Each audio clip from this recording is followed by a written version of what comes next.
Hello, everybody. Welcome back. That's a weird cadence, but oh well, I went with it. Welcome back to Nain Shorts, or welcome to Nain Shorts. Thank you for joining me. Thank you for watching. Here again in our home, Physique Magnifique, 387 Grand Avenue in South San Francisco. Come on by and visit us if you're in the area. See what we have to offer you here.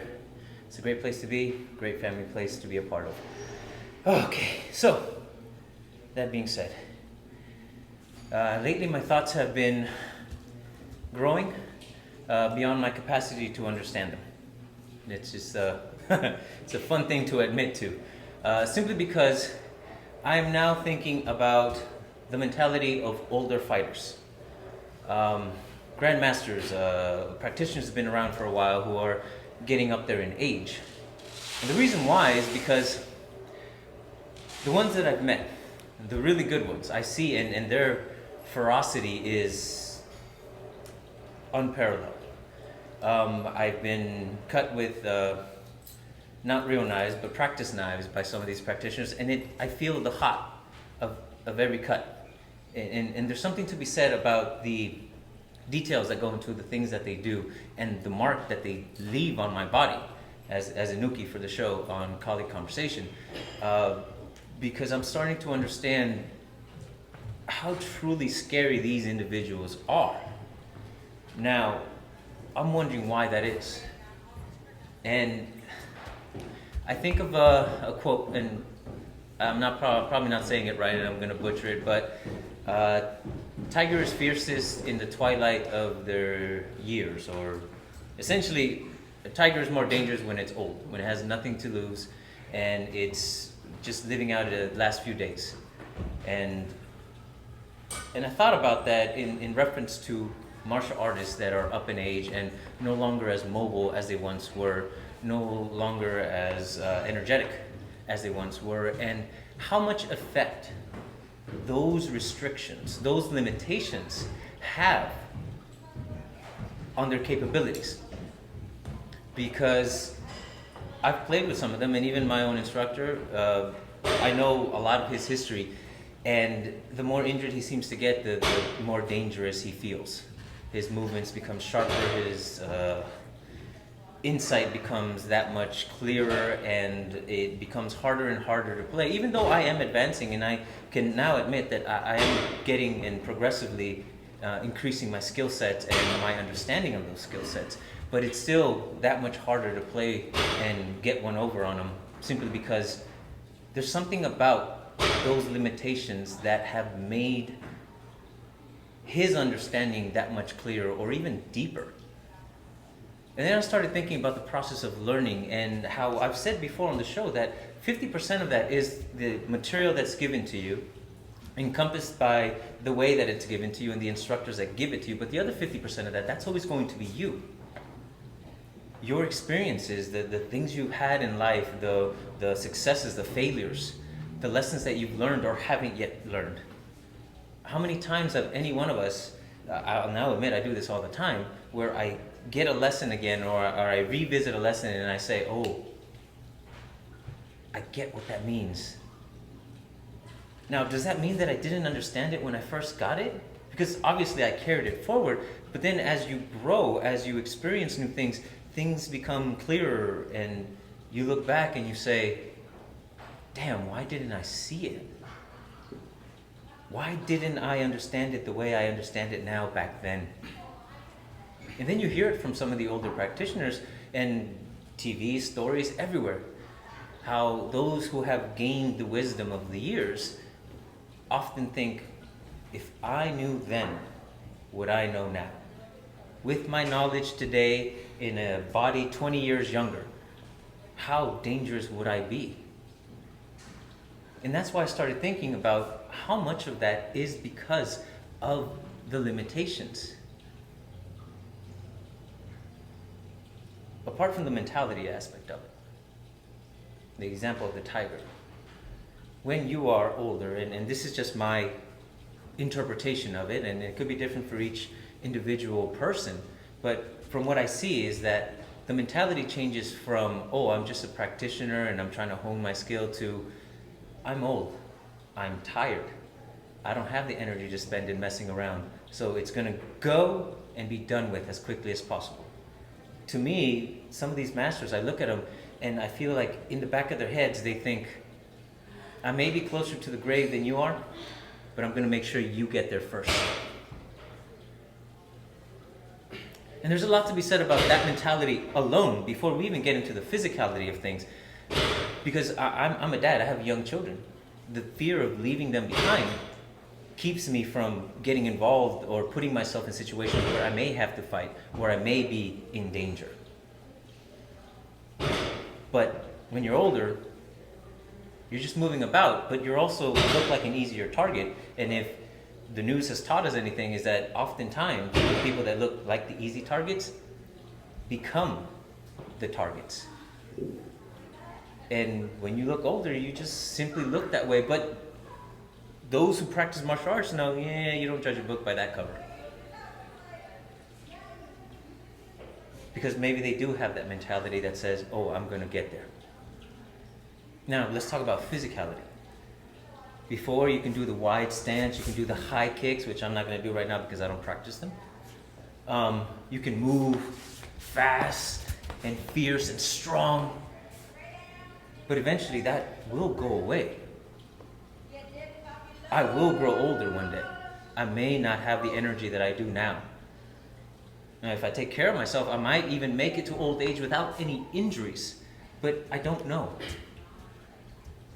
So how have these individual practitioners taken all these bumps and bruises, broken bones, arthritis, replacement in hips, surgeries in their shoulders, or just simply getting older, bone degeneration, illnesses, but become sharper because of it? How do they translate those limitations, combination with their understanding and the years of practice, to make something more efficient, to use less energy, and still be precise in everything that they want to accomplish? Well, there's a lot in combination there.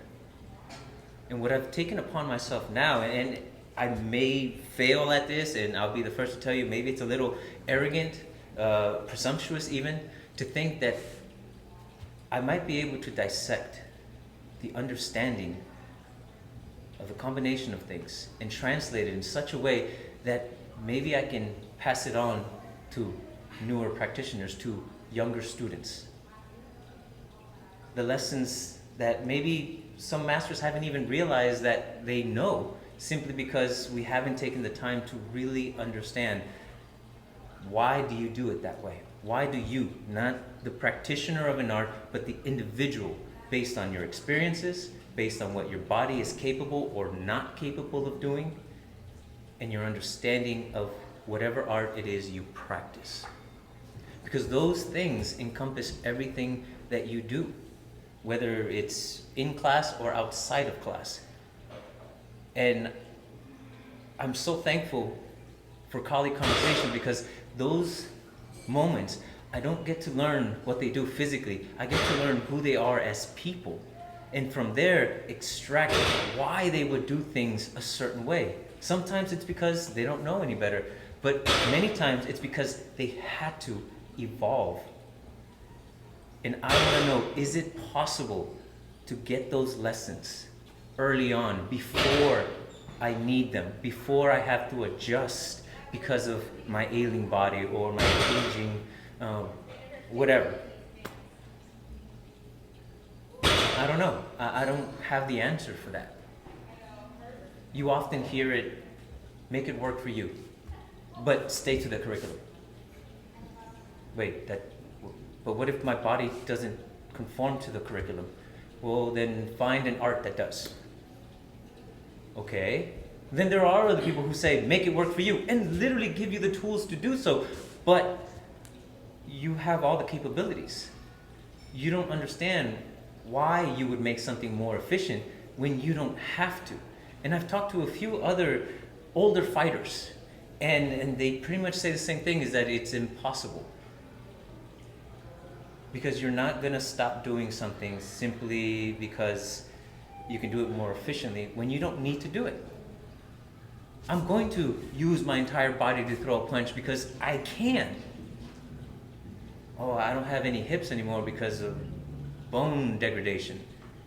Well, now I need to find a way to deliver the same amount of power with less energy, with less muscle mass. So I have to figure out a way with all my teachings to make that work. Is that possible? In the heat of the moment, your body's just going to do what it does.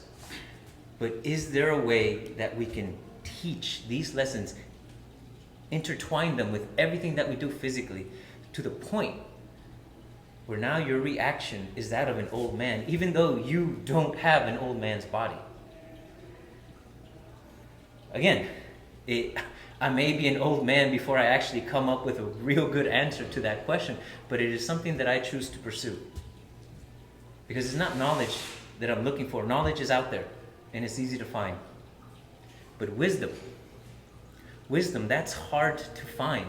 And I think I find myself in a pretty unique situation to come up with these thoughts, because since I was little, I always spent my time with older people. In elementary school, I spent most of my time during recess with the lunch lady. Not just because she was attractive, but also because I had fun talking to her. Today, I have maybe one friend that's around my age. All my other friends, 40s, 50s, 60s, 70s. And these are the people that I hang around. And I've always done so, and I never fully understood why until I started asking these questions. And that is because I'm looking for understanding, that wisdom that you can only gain through experience, through a combination of everything that you are, and make something work. I see people that I don't want to emulate who they are. I want to emulate what they accomplish, which is being confident in themselves, being happy, being dangerous. But being kind and humble all the way through. These are the things that I want to make a part of me. Because if I can do that now, when I do have all my physicality available to me, what kind of person will I be when I'm older? How far may I be able to evolve what I do and find a way to pass it on to younger generations? So maybe younger generations may not have to go through all the hardships that some of these masters have gone through and get the same lessons. Be that much better, that much sooner. And again, I've been told, no, that's not possible, because young people are hot-headed. Young people are brash. They have ego. They have pride. They have the physicality to follow through with that and the energy that goes with it.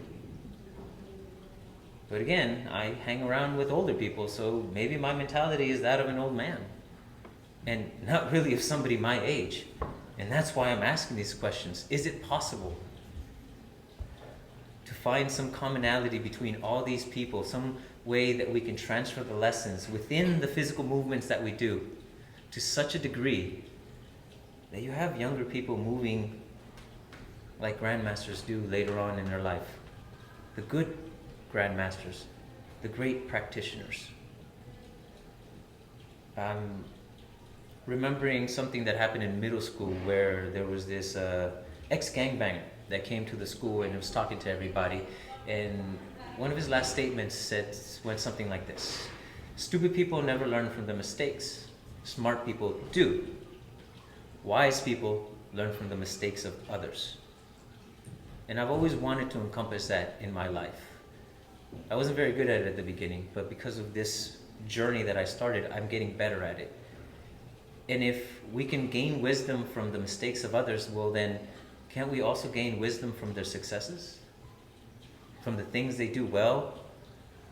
But first we have to clear the veil and see them as they are. Not as these great mythical beings that we kind of hold our masters to be, and not somebody that we need to copy in the way that they move, because we're not going to. We can't. We don't have their body or even their experiences to understand why they move the way that they do. But if we can ask, if we can talk, if we can discover those things together, then maybe we can pass on a set of knowledge through their wisdom that can be applied to any art. I don't know. Maybe I'm crazy for that. You tell me. I definitely open to comments. Let me know if I'm just some crazy nut that's coming up with things, and like other people have told me, it's never going to happen because there's a difference in mentality. I don't know. But here's the thing. I'm young and dumb, and I have the energy to waste on this. So I'm going to do it. And I may fail, but that's okay. By the time I do, maybe I'm an old man and I'll finally understand what I was missing this whole time. And then I'll be able to teach people better. Well, till then, I'm going to keep doing it. I'm going to keep pushing. I'm going to keep trying to figure out more and more and understand how I can then pass this on to everyone else. And hopefully, somebody else will come up with the answer before me, so then I don't have to work so hard. But thank you, because this is definitely something that I'm become very passionate about yet again, and found that second win, and I'm really looking forward to what we come of it. And I'm just going to pick as many brains as I possibly can and see where I can learn as much as I possibly can, and the things that maybe can't be taught in a dojo, but maybe we find a way to do so. Thank you again for joining me. This has been a great episode for me personally. Don't forget, the 23rd, We Are Bruce Lee opening night. Tickets are selling out. There's only a limited amount of people that are allowed to go for opening night. So if you don't have your tickets yet, please go online, wearebrucelee.org. Get all the information, and I believe you can purchase your tickets. Don't quote me on that. I'm not 100% sure. I haven't checked. But I will be there that night. Kali Konversation, we'll be trying to talk to as many people as we can and get as much footage as we can. So stop on by and say hi if you will be in the area. If not, it will be open for the rest of the year. I believe it's only $10 to get in any other day, Monday through Friday. Again, check the website for the official details. And I say a year, even though the installation is meant for 5, because every year they plan to revamp everything. So whatever you see this year, you may not see next year or the year after that or the year after that. Okay, so there's always something more to learn, and there's so much to see that we hope to see you there. So thank you once again. I'm Nain with Kali Konversation. This has been another one of my shorts. And as always, 3, 2, 1, cut!